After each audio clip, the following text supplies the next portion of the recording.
नमस्कार दोस्तों। कैसे हैं आप लोग? उम्मीद करता हूं जबरदस्त जिंदाबाद होगे और मस्त तंदुरुस्त होगे। भाई, 2025 में क्या हुआ क्या नहीं हुआ वो सारी चीजों को छोड़ दो।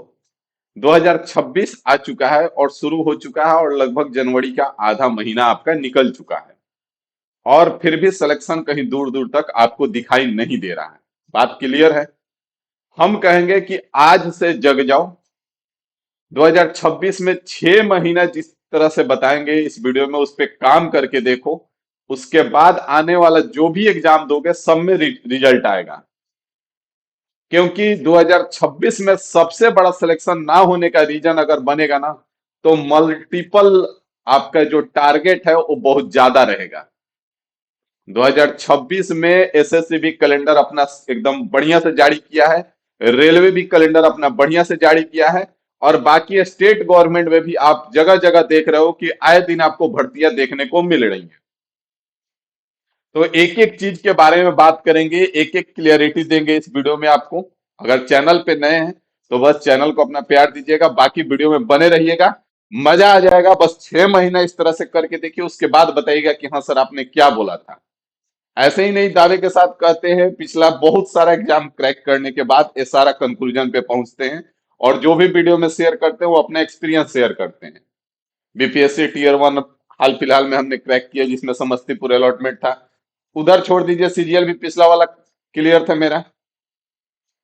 उधर छोड़ दीजिए, इस बार का एनटीपीसी सीबीटी 1 और सीबीटी 2 दोनों मैंने क्लियर किया। साइको के लिए भी मैं एलिजिबल हूं और टाइपिंग टेस्ट के लिए भी एलिजिबल हूं। तो बस कहने को नहीं, हकीकत करते हैं। ठीक है? तो आइए करके दिखाते हैं, उसके बाद आपको कहते हैं करने के लिए। तो आइए एक एक चीज पे बात करेंगे। अगर हम बात करें 2026 में, तो सबसे पहले कंफ्यूजन रहता है। सबसे पहले आपका कंफ्यूजन हम दूर करेंगे, क्योंकि अभी एसएससी में भी 7-8 बढ़िया एग्जाम है और रेलवे भी 7-8 बढ़िया एग्जाम लेने वाला है। एलपी हो गया, टेक्नीशियन हो गया, ग्रुप डी हो गया, एनटीपीसी दोनों हो गया, आरपीएफ हो गया, उधर एसएससी जीडी हो गया, सीएचएसएल हो गया, एमटीएस हो गया, सीजीएल हो गया, सिलेक्शन फेज हो गया। तो तमाम एग्जाम दोनों में है। ठीक है? बाकी स्टेट गवर्नमेंट में तो अब का ही रहा है। तो यहाँ पे एसएससी या रेलवे, तो हम कहेंगे कोई एक को पकड़ लो भाई साहब। अगर आपको इंग्लिश से डर लगता है तो इसको फिलहाल के लिए छोड़ ही दो। ठीक है? फिलहाल के लिए छोड़ दो। इंग्लिश पढ़ना पढ़ना होगा तो पढ़ना, पढ़ने के लिए मना नहीं कर रहे हैं, लेकिन इसको फिलहाल के लिए छोड़ दो। क्योंकि जब से इडिक्विटी आई है तब से एसएससी का इंग्लिश का लेवल थोड़ा सा बढ़िया निकला है। ठीक है? रेलवे में आपका एक सब्जेक्ट कम हो जाता है, इंग्लिश नहीं पढ़ना पड़ता है, मैथ रीजनिंग और जीके जीएस पढ़ना पड़ता है। तो किसी एक को पकड़ लो। आपका जिद है कि नहीं हम एसएससी में ही जाएंगे, तो एसएससी को पकड़ लो। और नहीं तो अगर हमारा बात मानोगे तो एसएससी को फिलहाल के लिए छोड़ दो, रेलवे को पकड़ लो।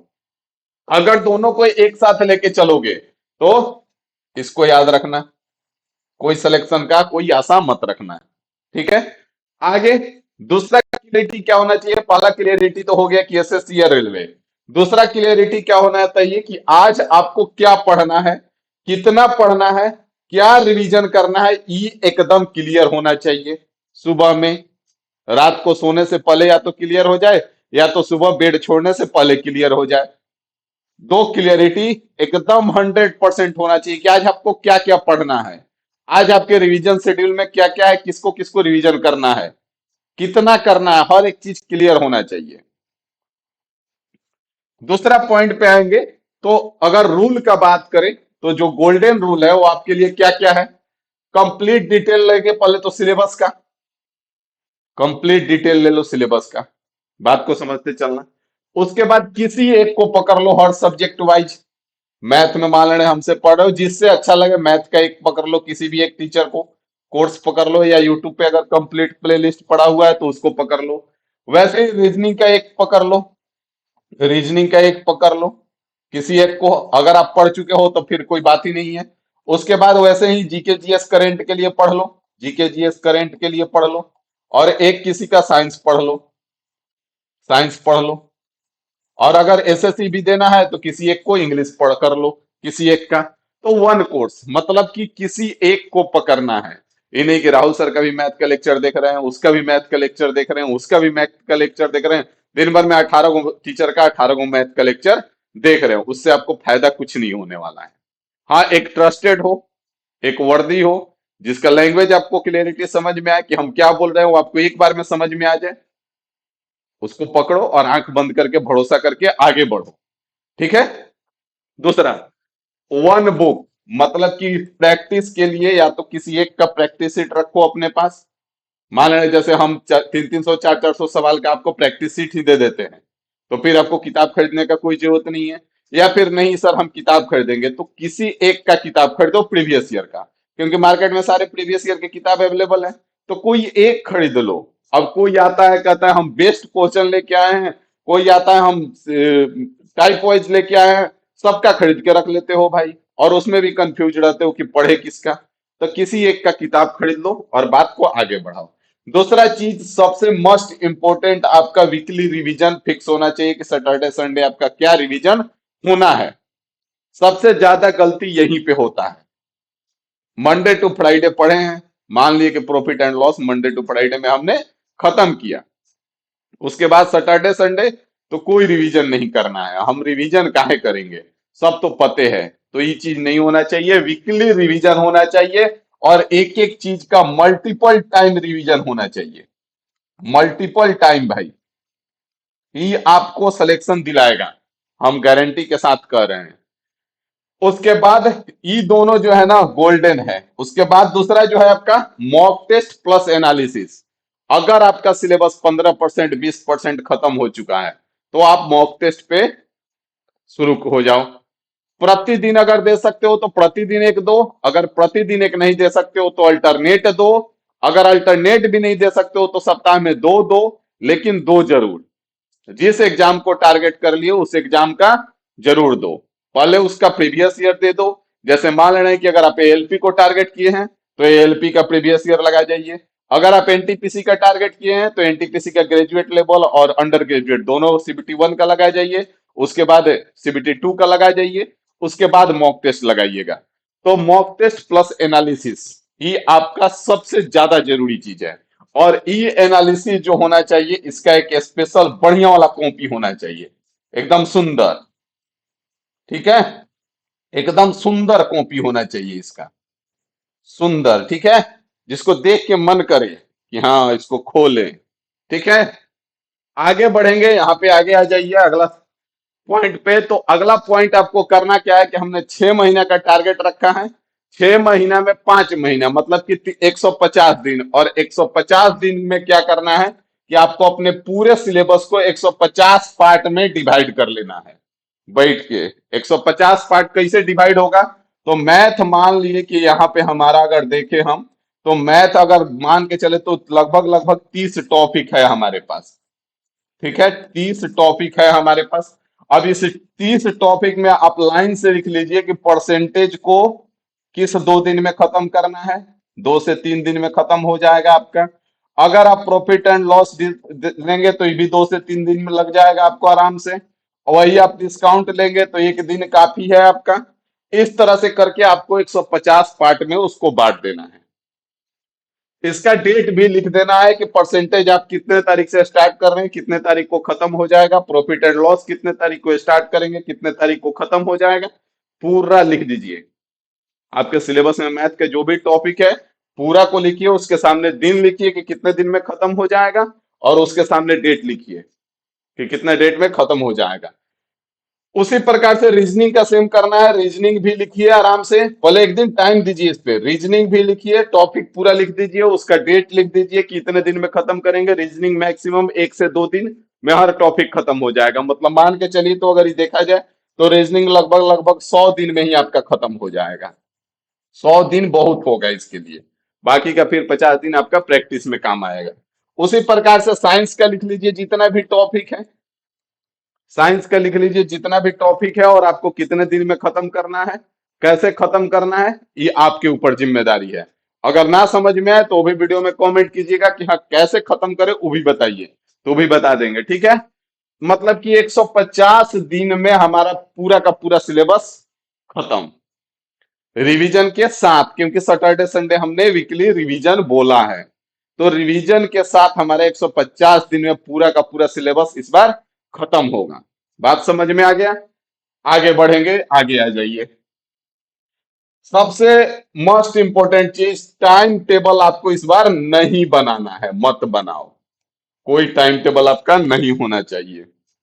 कोई भी फिक्स शेड्यूल आपका नहीं बनना चाहिए। जो फैंसी रंगीन टाइम टेबल आप बनाते हैं, वो नहीं बनना चाहिए। इस बार फैंसी आपका रंगीन टाइम टेबल नहीं बनना चाहिए। आपको पढ़ना कैसे है? आपका पढ़ाई होगा टास्क बेस्ड।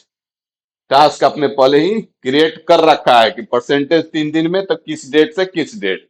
तो डेली का टारगेट आपका होना चाहिए, वीकली टारगेट होना चाहिए, और मंथली टारगेट होना चाहिए।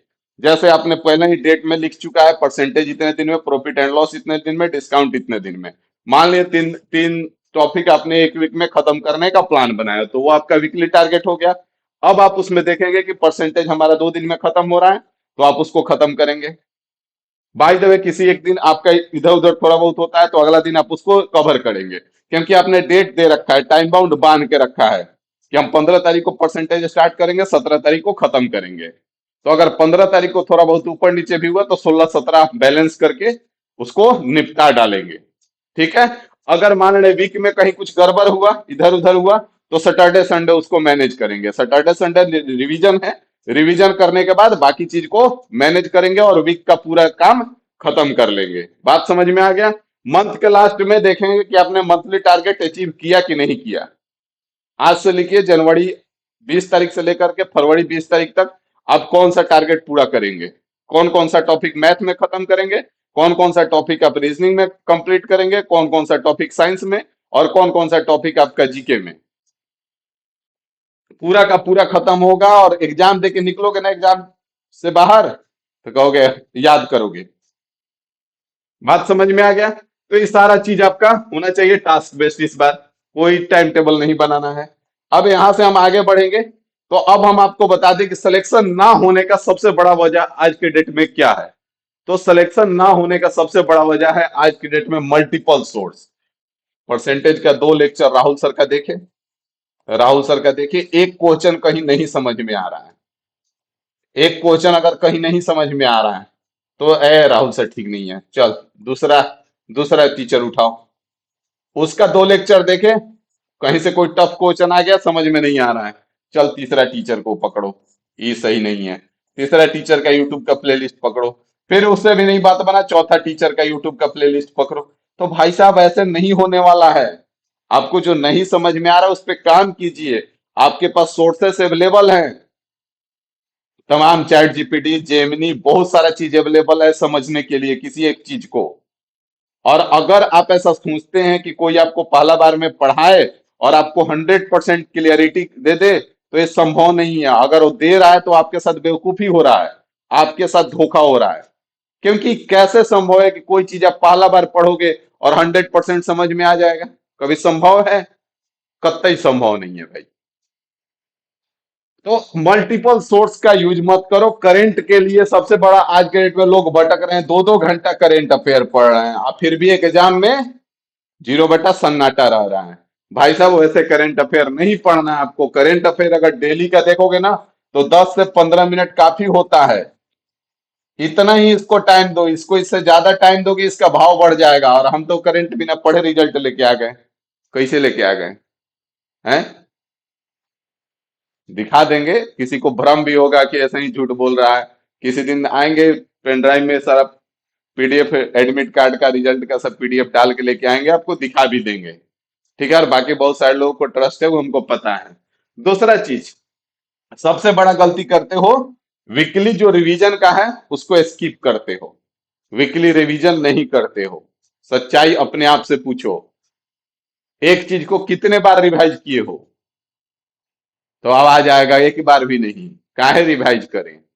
तो ऐसे बात नहीं बनेगा। एक चीज को, ये जो रिवीजन है ना, यही भाई सिलेक्शन दिलाता है। पढ़ाई तो पढ़ लोगे, मास्टर बन जाओगे, लेकिन जो आपका सिलेक्शन होगा ना, वो रिवीजन दिलाएगा। और रिवीजन आपका मल्टीपल टाइम होना चाहिए।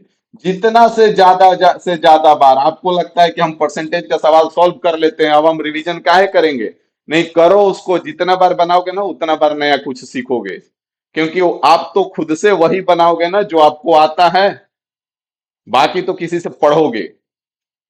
तो आपका काम है जो आपको आता है उसको बार बार बनाते रहिए। वहीं से आपका स्पीड बढ़ेगा, वहीं से आपका एक्यूरेसी बढ़ेगा। तो उम्मीद है कि आपको हर एक चीज हमने क्लियर कर दिया है, सारा का सारा रोड मैप तैयार कर दिया है। अब आप इस बार नहीं भटकेंगे, 1 से 2 दिन का समय लीजिए, टारगेट डिसाइड कर लीजिए कि इस बार एनटीपीसी देना है या ग्रुप डी देना है, जो भी देना है आप टारगेट डिसाइड कर लीजिए। पूरा टॉपिक लिख लीजिए, एक कॉपी ले आइए, एक डायरी ले आइए 2026 में, उस पर पूरा टॉपिक लिखिए मैथ का, उसको किस टॉपिक को कितने दिन में खत्म करना है, सारा चीज लिखिए। रीजनिंग का लिखिए, साइंस का लिखिए, और हर एक चीज को लिख करके 1 से 2 दिन बाद अपना काम शुरू कर दीजिए। और उसके बाद देखिए कैसे सब कुछ बदलता है। उसके बाद भाई नहीं सोचना पड़ेगा कि इस में सिलेक्शन काहे नहीं हुआ, फिर ये सोचोगे कि किस में ज्वाइन करें। इसमें भी तो रिजल्ट आ रहा है, उसमें भी रिजल्ट आ रहा है, और नौकरी का तभी मजा आता है। तो बाकी मिलते हैं अगले वीडियो में अगली जानकारी के साथ। अभी के लिए फिलहाल इतना ही रखेंगे। Thank you.